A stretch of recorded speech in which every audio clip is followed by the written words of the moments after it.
Te damos gracias, Padre, en esta tarde que tú nos permites estar conectados. Gracias, Espíritu Santo, porque tú permites esa obra milagrosa, Señor. No es el internet, no son los medios, no son los dispositivos. Eres tú que nos permites estar en un mismo sentir, y te damos gracias, Espíritu Santo, por este tiempo que tú has preparado para tu iglesia. Agua en vino cambió los ojos de ciegos abrió. No hay nadie como tú, no lo hay.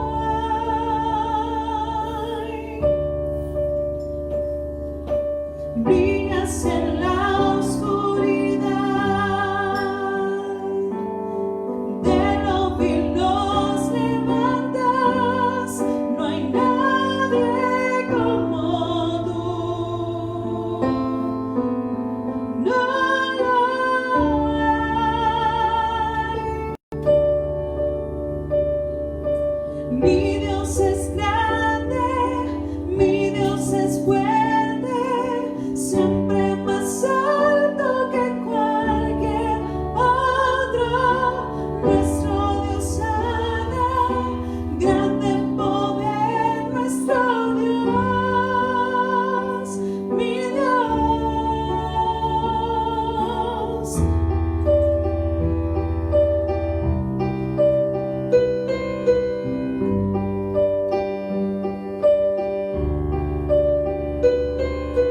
Brillas en la oscuridad, de lo vil nos levantas. No hay nadie como tú, no lo hay.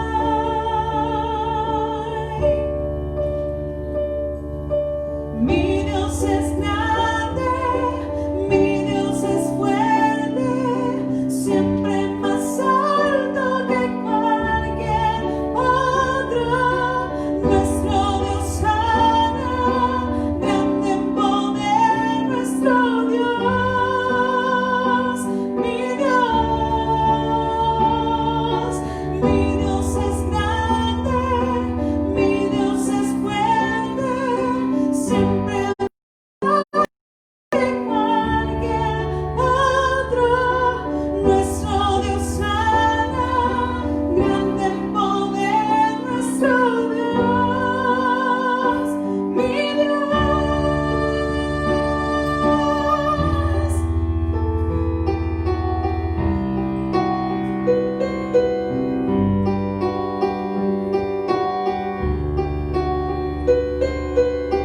Si Dios es por nosotros, ¿quién contra nosotros?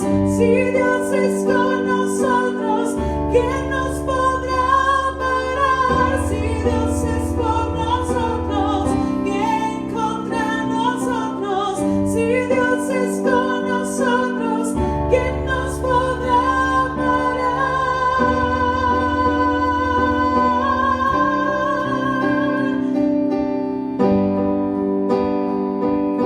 ¿Quién nos podrá parar?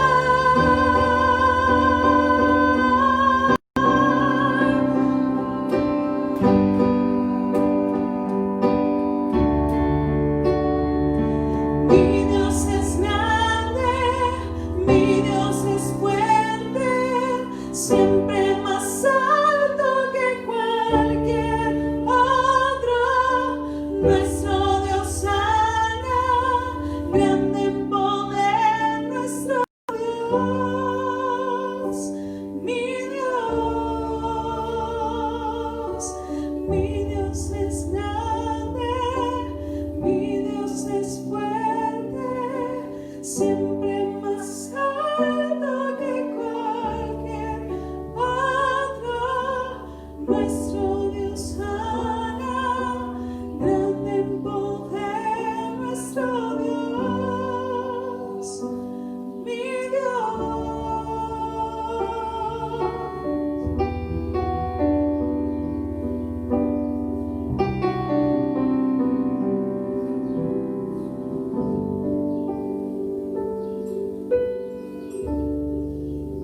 tú eres grande.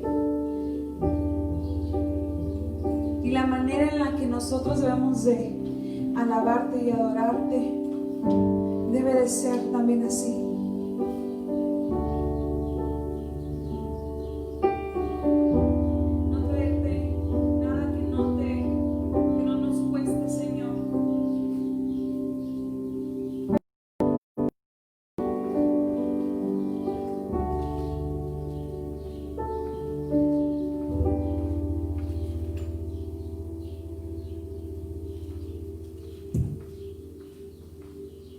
Llévame al lugar secreto donde estás, acércame más a tu gloria y majestad. Despierta mi espíritu, sáciame más de ti. Mi corazón siempre estará dispuesto para ti. Llévame al lugar secreto donde estás. Llévame al lugar secreto donde estás.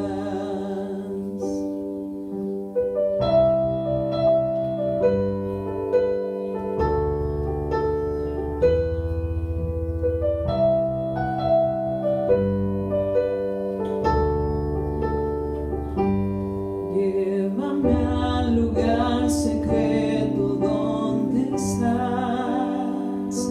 Acércame más a tu gloria y majestad. Despierta mi espíritu, sáciame más de ti. Mi corazón siempre estará dispuesto para ti. Llévame al lugar secreto donde estás. Llévame al lugar secreto donde estás. Nada apagará mi fuego, mis ganas de adorarte. Mi anhelo es postrarme ante ti por siempre.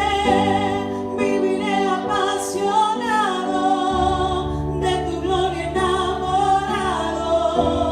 Mi anhelo es postrarme ante ti por siempre.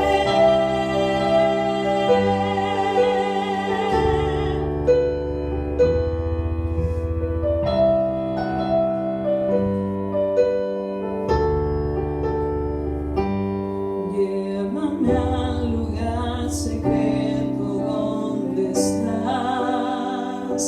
Acércame más a tu gloria y majestad. Despierta mi espíritu, sáciame más de ti. Mi corazón siempre estará dispuesto para ti.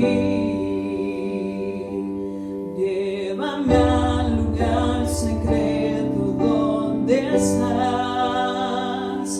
Llévame al lugar secreto donde estás. Nada apagará mi fuego, mis ganas de adorarte. Mi anhelo es postrarme ante ti por siempre. Viviré apasionado, de tu gloria enamorado.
gracias, Señor, porque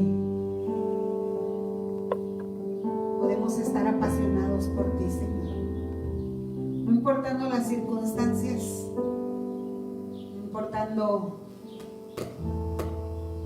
el mundo, lo que esté pasando, queremos estar apasionados por ti, Señor, siempre. Buscar tu rostro cada día, Señor. Buscar tus mandamientos. Guardarnos, Señor. Guardar tus mandamientos. Dice el Salmo 119, cuánto amo yo tu ley. Todo el día es ella mi meditación. Me has hecho más sabio que mis enemigos con tus mandamientos, porque siempre están conmigo. Más que todos mis enseñadores he entendido, porque tus testimonios son mi meditación. Más que los viejos he entendido, porque he guardado tus mandamientos. De todo mal camino contuve mis pies para guardar tu palabra. No me aparté de tus juicios, porque tú me enseñaste. Cuán dulce son a mi paladar tus palabras, más que la miel a mi boca. De tus mandamientos he adquirido inteligencia. Por tanto, he aborrecido todo camino de mentira. Le damos gracias a Dios por su palabra, porque a través de su palabra nos ayuda. Su palabra nos mantiene para no pecar, nos mantiene para no mentir, nos mantiene para ser sabios, para ser entendidos. Solo en su palabra, estando en ella. Le damos gracias a Dios porque podemos estar esta tarde reunidos en este hermoso día, caluroso, hermoso que el Señor nos da. Le damos gracias a Dios porque podemos estar juntos y oramos por los enfermos. Si tú estás ahí enfermo en casa y si sabes de alguien o levantas ahí tu mano, vamos a orar y vamos a ponerlos delante del Señor. Padre, en esta hora ponemos a los enfermos de la iglesia, conocidos, familiares, amigos, Señor, que han pedido que estemos orando por ellos. Te pedimos que tú obres poderosamente y si sabes el nombre de esa persona, empieza a orar por él. Padre, dice tu palabra que por tus llagas hemos sido nosotros sanados. Padre, en esta hora pedimos que tu mano de poder esté sobre los enfermos y tú traigas, que puedan sentir tu presencia alrededor de ellos, Señor. Que tú traigas esa sanidad que están necesitando en sus cuerpos. En el nombre de Jesús, todo virus, toda bacteria, todo lo que está afectando las células del cuerpo, Señor, a tu voz obedecen, Señor. Gracias porque podemos descansar en ti y sabemos que tú tienes cuidado de todas estas peticiones que hemos puesto delante de ti. Te bendecimos y te damos la honra en el nombre de Cristo Jesús. Amén. Le damos también gracias a Dios por la vida de Mauricio Díaz, que ayer cumplió años, hijo de Marla y de Miguel. Y también hoy cumpleaños Luis e Isaí, hijos de Moni y Chuy. Creo que vienen los dos hoy, así es que pues feliz cumpleaños y que puedan pasar este día lleno de las bendiciones del Señor. Y el Señor siga a estos niños fortaleciéndolos en sabiduría para que crezcan así delante de Dios y de los hombres. Y no se les olvide el ratito a las 8 en punto, tenemos nuestro seminario por Zoom y el sábado a las 12:30 en punto tenemos el estudio para niños y los jóvenes a las 8 de la noche. Vamos a ser siempre puntuales porque eso es bueno, ¿verdad? Es bueno ser puntuales. Así es que en lo que respecta y en lo que podamos, seamos puntuales. El domingo a las 10 en punto vamos a estar. Y ahora seguimos con el estudio y pues preparemos nuestra Biblia, nuestro cuaderno para estar con el estudio.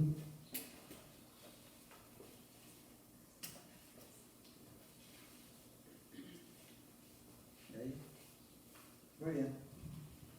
Pues muy buenas tardes, queridos amigos, hermanos. Qué bueno que podemos estar conectados a través de este medio y vamos al estudio de la palabra de esta noche, ¿verdad? Estamos estudiando la primera epístola del apóstol Pablo a los Corintios. Estamos en el capítulo 1, estamos prácticamente comenzando con este estudio, ¿verdad? Llevamos 2 anteriores y estábamos viendo, ¿verdad? Este inicio de la carta que Pablo le escribe a estos hermanos de Corinto, ¿verdad? Es una carta que él, como apóstol fundador, se las manda a los hermanos de Corinto, ¿verdad? Porque él se había enterado, lo vimos las semanas pasadas, ¿verdad?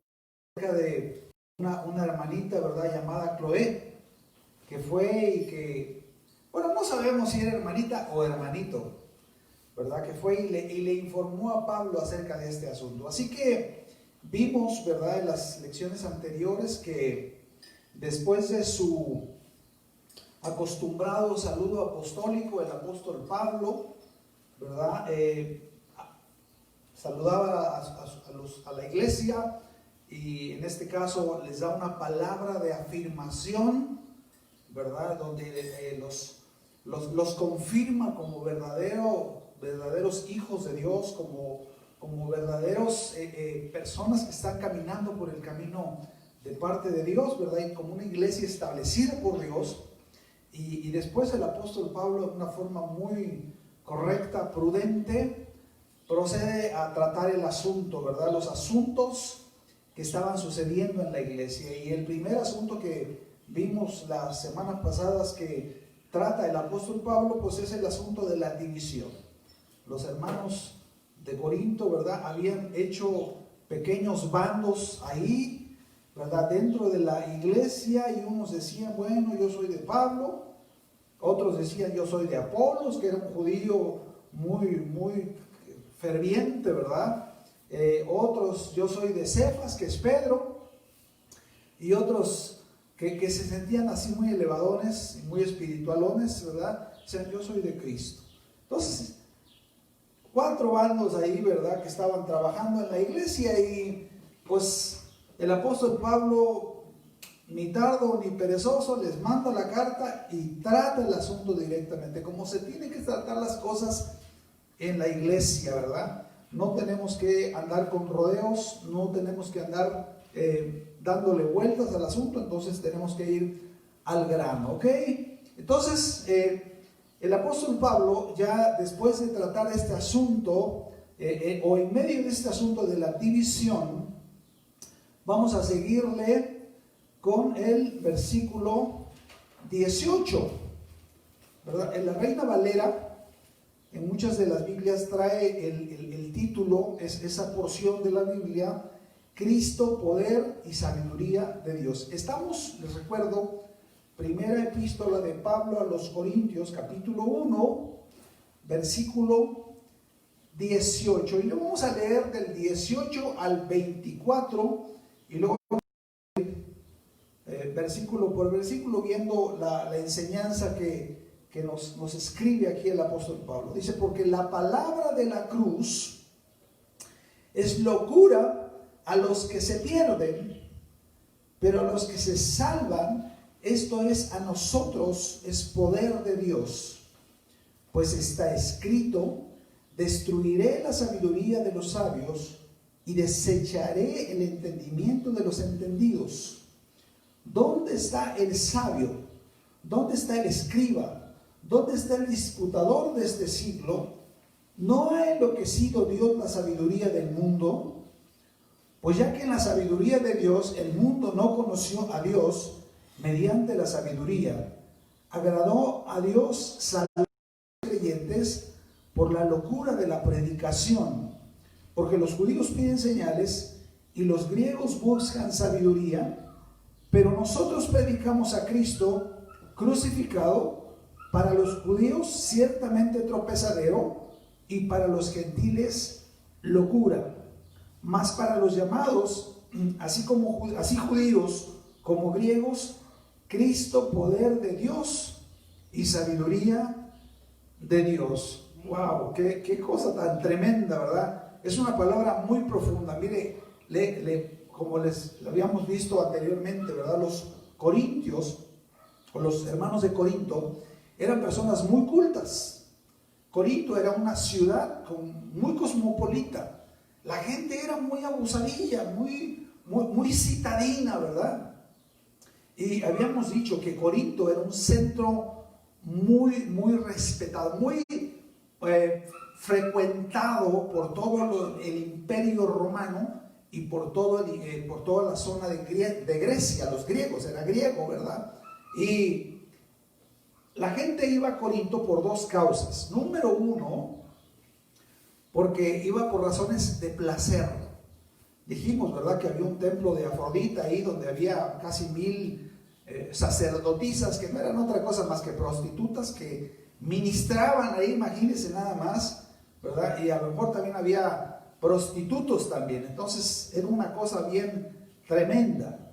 Pero también Corinto era un lugar frecuentado por la filosofía griega, ¿verdad? Por la búsqueda de la sabiduría.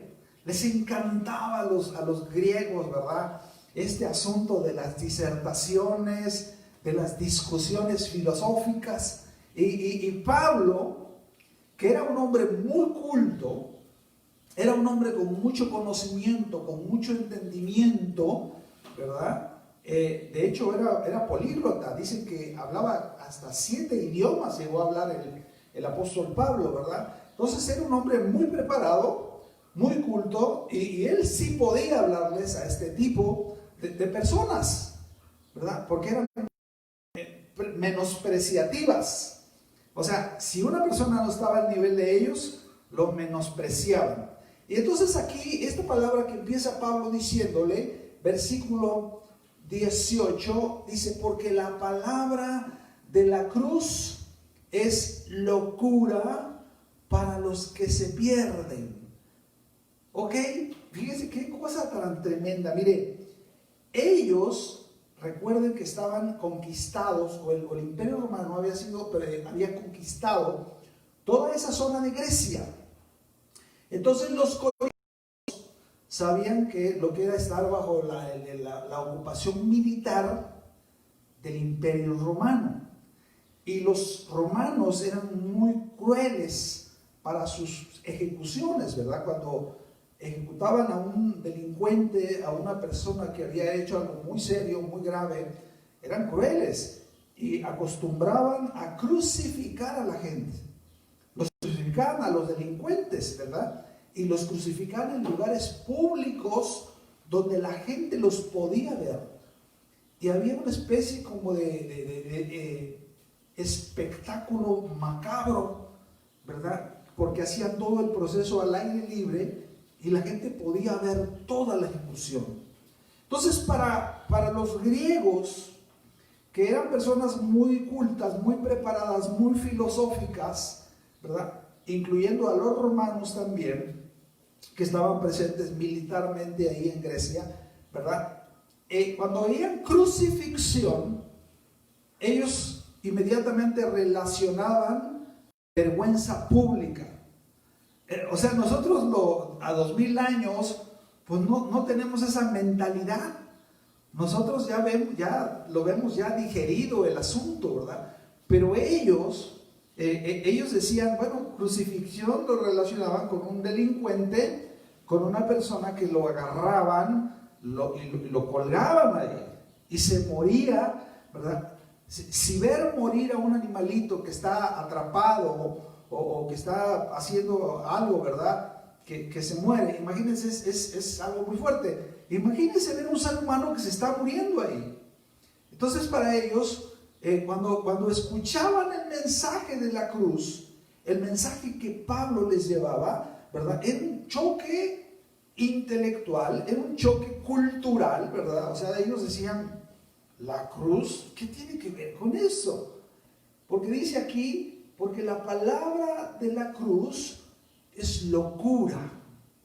La gente no puede entender, no podía y no puede entender el mensaje de la cruz, a menos que Dios les recorra el velo espiritual.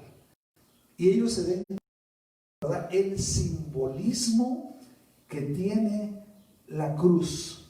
Miren, decimos ahorita, ¿verdad?, la iglesia de Corinto había sido infectada con un espíritu, con el espíritu humanista del tiempo, de la época. Ese espíritu se había metido en la iglesia, ¿verdad?, ese espíritu de sensualidad, y los corintios luchaban con eso. Este espíritu filosófico, humanista, sensual, tiene un desprecio por la cruz, espiritualmente hablando. Sin embargo, ellos no lo entendían así, se habían dejado llevar, ¿verdad?, por todo esto. Y los romanos eran igual.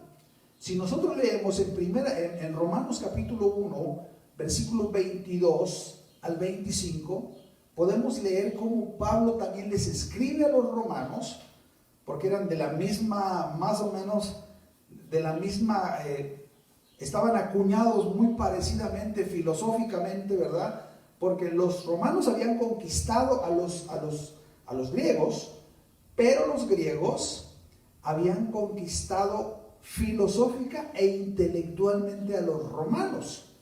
Entonces los romanos pensaban muy a lo griego. Por eso Pablo les escribe ahí en Romanos 1:22, dice: profesando ser sabios, se hicieron necios, porque cambiaron del Dios incorruptible en semejanza de imagen de hombre corruptible, de aves, de cuadrúpedos, de reptiles, por lo cual también Dios los entregó a la inmundicia en las concupiscencias de sus corazones, de modo que deshonraron entre sí sus propios cuerpos. Entonces, fíjese, nosotros podemos entender el mensaje de la cruz solamente cuando Dios recorre el velo espiritual y nos damos cuenta de la necesidad de la cruz. Yo recuerdo, fíjese, cuando yo fui tocado por Dios el 14 de febrero de 1998, 4 de la mañana, yo recuerdo que yo recibí una convicción de pecado muy fuerte. Yo había asistido a la iglesia muchas veces y había escuchado de la cruz de Cristo, ¿verdad? Pero en realidad no me había caído el 20. Pero yo recibí ese día una convicción de pecado en mi corazón. Yo me di cuenta de algo, que la cruz fue el lugar en donde Dios compró mi salvación, donde el Señor había tomado mi lugar. Porque la cruz, entender el significado de la cruz, es un asunto espiritual. Jesús le preguntó a los discípulos en Mateo 16 y 17, Jesús les preguntó: ¿quién dice la gente que soy? Y luego les pregunta a los discípulos: ¿y ustedes quiénes dicen que soy yo? Pedro contestó, ¿verdad? Tú eres el Cristo, el Hijo del Dios viviente. Jesús le dijo: eres bienaventurado, Pedro, porque no te lo reveló ni carne ni sangre, sino mi Padre que está en los cielos. Amados, fue en la cruz en donde nuestras maldades y nuestros pecados, nuestras enfermedades, nuestros complejos, nuestro rechazo y nuestra vergüenza fue pagada por el Señor. Lea Isaías 53, 5 y 6 y usted se va a dar cuenta que el Señor estuvo en lugar nuestro en la cruz del Calvario, ¿verdad? Dice, seguimos leyendo ahí, versículo 19, estamos en capítulo 1, 19, dice: pues está escrito: destruiré la sabiduría de los sabios y desecharé el entendimiento de los entendidos. ¿Dónde está el sabio? ¿Dónde está el escriba? ¿Dónde está el disputador de este siglo?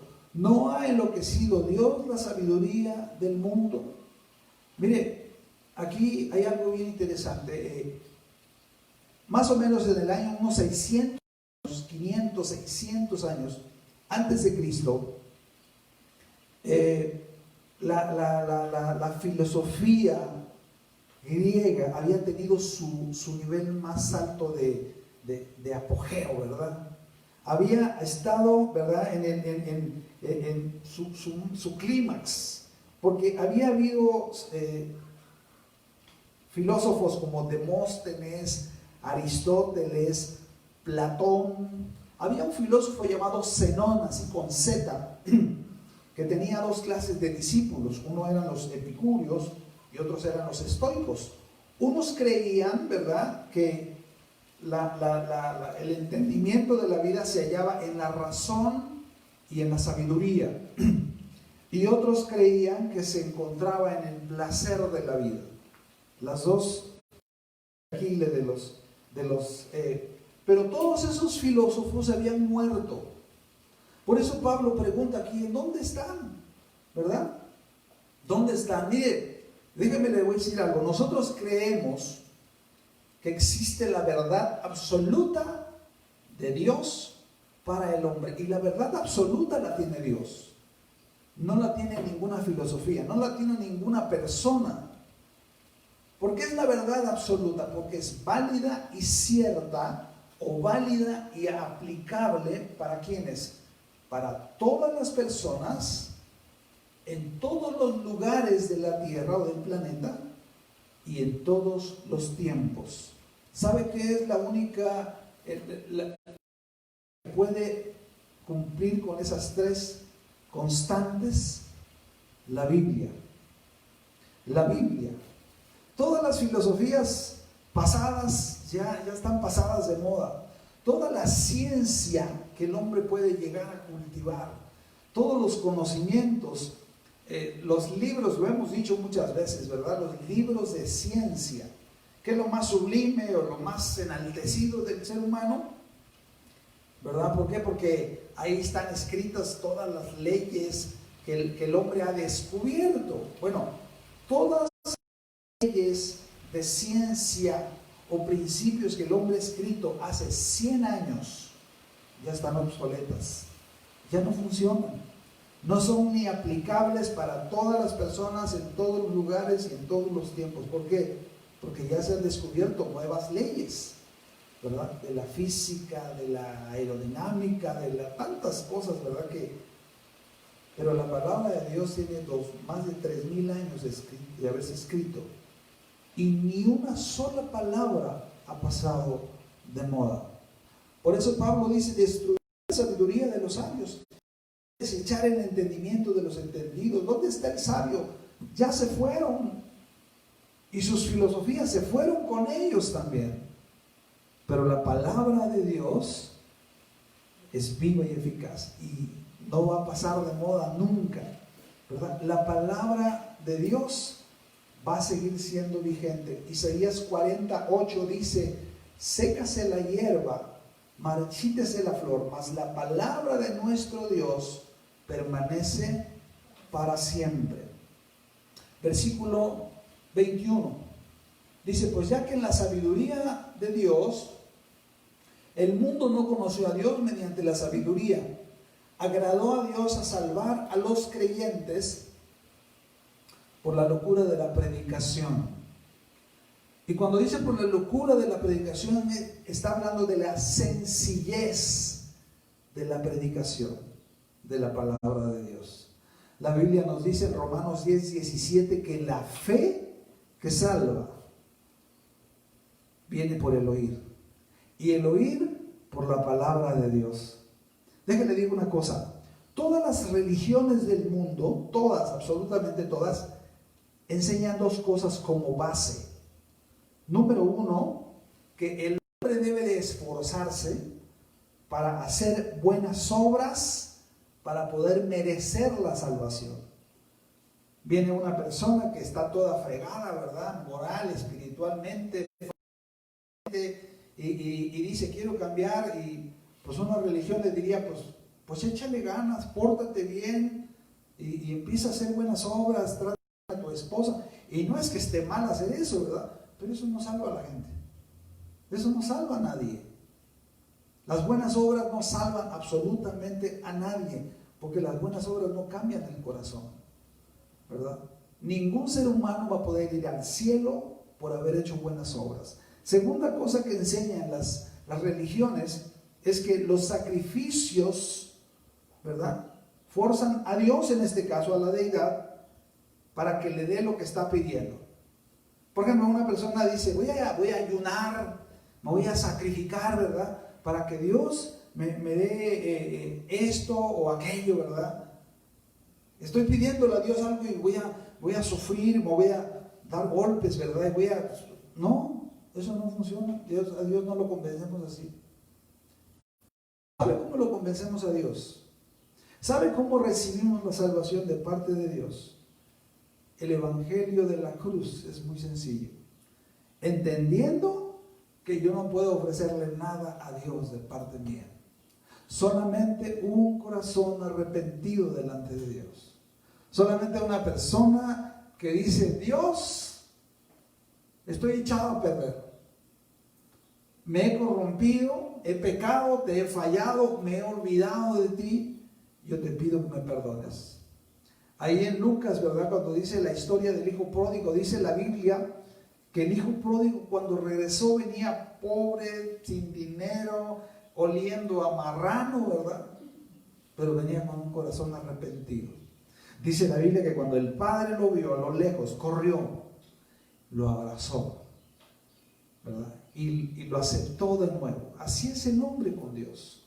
Cuando nos acercamos a Él, arrepentidos de todo corazón, Él claro que nos perdona, ¿verdad? Y esto es la locura de la predicación. Por eso a los intelectuales esto se les hace demasiado sencillo, se le hace algo verdaderamente loco. Dice, ¿cómo que nomás te presentas así, no vas a hacer algo, báilale o algo así, ¿verdad? Haz una gracia para que Dios te dé algo. No, la salvación es por gracia. Efesios 2, 8 y 9 dice, porque por gracia somos salvos por medio de la fe, no por obras para que nadie se gloríe, ¿verdad? Y la fe viene de parte de Dios. Versículo 22 dice el apóstol Pablo, porque los judíos piden señales y los griegos buscan sabiduría. Los judíos piden señales, a ellos les gustaba ver. Hay gente que dice, yo necesito ver para creer, pero la Biblia no dice eso, ¿verdad? En 2 de Corintios 5, 7, la Biblia nos dice que por fe andamos, no por vista. ¿Se acuerdan ahí en Juan 20, 25, cuando Tomás le dijo a los discípulos que habían visto a Jesús, ¿verdad? Si yo no viere las marcas de los clavos en sus manos y no me tiene mis dedos ahí, yo no voy a creer. Más adelantito se le presenta a Jesús, versículo 29, Juan 20, 29, y le dice Jesús, porque me viste, creíste, Tomás. No seas incrédulo, sino cree. Bienaventurados los que no vieron y creyeron. ¿Sabe que nosotros somos bienaventurados? Porque no hemos visto. Yo les comentaba el otro día, ¿verdad? Yo no he visto a Dios. Así que si yo les dijera, es que se me apareció Jesús, ¿verdad? Y le vi su pelo hermoso. No. Pero yo creo que Él es real. Yo creo que Él ya me perdonó. Yo creo que mi nombre está escrito de la vida. ¿Por qué? Porque la Biblia dice que aquel que cree en Él no va a ser defraudado. Los que esperan en Él van a tener bendición. Los que creen en Él, ¿verdad? Juan 3:16 dice, porque de tal manera amó Dios al mundo para que ha dado a su Hijo unigénito, para que todo aquel que en Él deposite su confianza no se pierda, mas tenga vida eterna. Dice, los judíos piden señales. Los judíos estaban esperando un libertador político, ¿verdad? Ellos querían un hombre, un rey político, ¿verdad? Un rey un gobernante que llegara y los liberara de los romanos y les devolviera otra vez, así como David, como Salomón, ¿verdad? Pero llega el Mesías y termina crucificado. Y para ellos dice, ¿qué es eso? Eso no, ¿verdad? ¿Por qué? Porque tenían un velo y lo tienen todavía. Israel tiene un velo, ¿verdad? Y dice, y los griegos buscan sabiduría. Ellos, como decíamos ahorita, los epicúreos y los estoicos, ellos decían, no, es que la sabiduría, a través de la sabiduría, el hombre puede autosalvarse, el hombre busca en tu interior, ¿verdad? La Biblia dice en Isaías 1 que lo que hay adentro del hombre es pudrición moral y espiritual. Estamos echados a perder. Y no podemos salvar nosotros mismos. No podemos ayudarnos nosotros a nosotros mismos. Necesitamos a Dios. Necesitamos la ayuda de Dios, ¿verdad? No es a través de la filosofía o de la sabiduría. Versículo 23 dice, pero nosotros predicamos a Cristo crucificado. ¿Cómo lo predicaban? Crucificado. Para los judíos ciertamente tropezadero y para los gentiles locura. Dice, los judíos veían a Jesús crucificado y decían, no, eso no es lo que estábamos esperando, ¿verdad? Un Mesías, como dice Isaías 53, sufriente, ¿verdad? No, ellos esperaban un Mesías victorioso. Así regresará por nosotros. ¿Ok? Y dice acá, estamos en él. Y para los gentiles locura, ¿verdad? Para los griegos, decíamos ahorita, de acuerdo a su filosofía, pues la palabra de la cruz era locura. Mas para los llamados, hágase así como judíos, así judíos como griegos, o sea, así judíos o gentiles, ¿verdad? Porque nosotros no somos griegos, pero somos gentiles. Cristo, poder de Dios y sabiduría de Dios. Cristo, poder transformador. ¿Sabe? El poder de Dios transformó a 12 hombres ordinarios en hombres extraordinarios. Transformó a Saulo de Tarso, el mismo que escribió la carta a los Corintios, ¿verdad? De ser un perseguidor de la iglesia a ser un apóstol de Jesucristo. Lo transformó la iglesia de Corinto, ¿verdad? Y hace más de 2000 años que sigue transformando vidas. ¿Cuántos han sido transformados? Dígale, déle gracias a Dios ahí donde está. Dígale, gracias Señor, porque aquí dice la palabra de Dios, Cristo, poder de Dios y sabiduría de Dios. Dice, porque lo insensato de Dios, Pablo está haciendo así como ¿cómo se llama? Sarcástico, ¿no? Porque lo insensato de Dios, dice, es más sabio que lo de los hombres, y lo débil de Dios es más fuerte que los hombres. Dios no tiene ni insensato, ni insensatez, ni tiene debilidad, pero lo que está diciendo es que Dios es infinito, ¿verdad? Entonces, Dios no tiene, pero si lo tuviera, por así decirlo, el hombre sería rebasado tremendamente, ¿verdad? Por esta sabiduría infinita de parte de Dios. Y luego ya, a ver, vamos a terminar un ratito. Dice, miren pues, versículo 26, miren pues, hermanos, vuestra vocación, que no sois muchos sabios, ni muchos poderosos, ni muchos nobles, sino que lo necio del mundo escogió Dios para avergonzar a los sabios, y lo débil del mundo escogió Dios para avergonzar a lo fuerte, y lo vil del mundo y lo menospreciado escogió Dios, y lo que no es, para deshacer lo que es, a fin de que nadie se jacte en su presencia. Pablo les está diciendo a los hermanos, hermanitos amados, échense un ojo a ustedes mismos, ¿verdad? No somos gente importante, socialmente, económicamente, ¿verdad? No somos gente poderosa políticamente, socialmente, no somos sabios, no somos según la carne, ¿verdad? Sino que somos gente que o sea, muy mal. Hace más de 20 años yo andaba mal, extraviado, ¿verdad? Lleno de pecado. Y sabe, dice la Biblia que Dios escogió personas como nosotros para avergonzar a los sabios de este mundo. Pero ya quiero terminar con esto diciéndole, ciertamente nosotros somos necios, somos viles, somos débiles, pero le tengo una buena noticia. En Cristo somos linaje escogido. En Cristo nosotros somos sabios en Dios. En Cristo nosotros somos fuertes en Dios. En Cristo nosotros somos real sacerdocio. Primera de Pedro 2, 9 y 10. Somos una nación adquirida por Dios para anunciar las virtudes de aquel que nos llamó de las tinieblas a su luz admirable.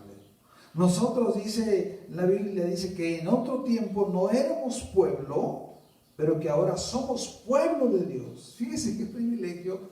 Somos el pueblo de Dios en la tierra, y que en otro tiempo no habíamos alcanzado misericordia, pero ahora hemos alcanzado misericordia, porque en Cristo somos nuevos.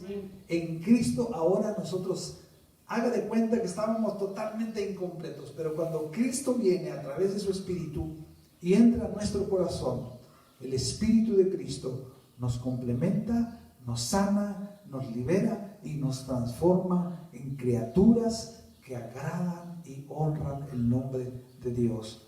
¿No te gustaría ser así? ¿No te gustaría tener esa plenitud en tu corazón? Seguimos siendo humanos, ciertamente, seguimos siendo débiles, pero cuando nos conectamos con Cristo, cuando dependemos de Cristo, nuestra vida se fortalece. Nuestra mente, nuestro espíritu, nuestro cuerpo, esa debilidad se convierte en poder de Dios para hacer luz en medio de la oscuridad. Vamos a orar. Padre, gracias, Señor. Gracias por tu palabra, porque en esta noche podemos comprobar, Señor, que ciertamente tu palabra dice que antes éramos lo vil del mundo, pero ahora somos linaje escogido. Ahora somos el pueblo tuyo, Señor, porque tu Espíritu mora en nosotros. Ahora podemos vivir para ti y honrarte, vivir vidas que te agraden aquí en la tierra. Bendecimos a cada persona presente, Señor, en esta transmisión. Bendecimos a cada persona que decida abrir su corazón el día de hoy y permitir que tu Espíritu venga y los complemente en las personas que tú quieres que ellos sean. En el nombre de Jesús te damos gracias. Amén. Dios lo bendiga. Nos vemos al ratito.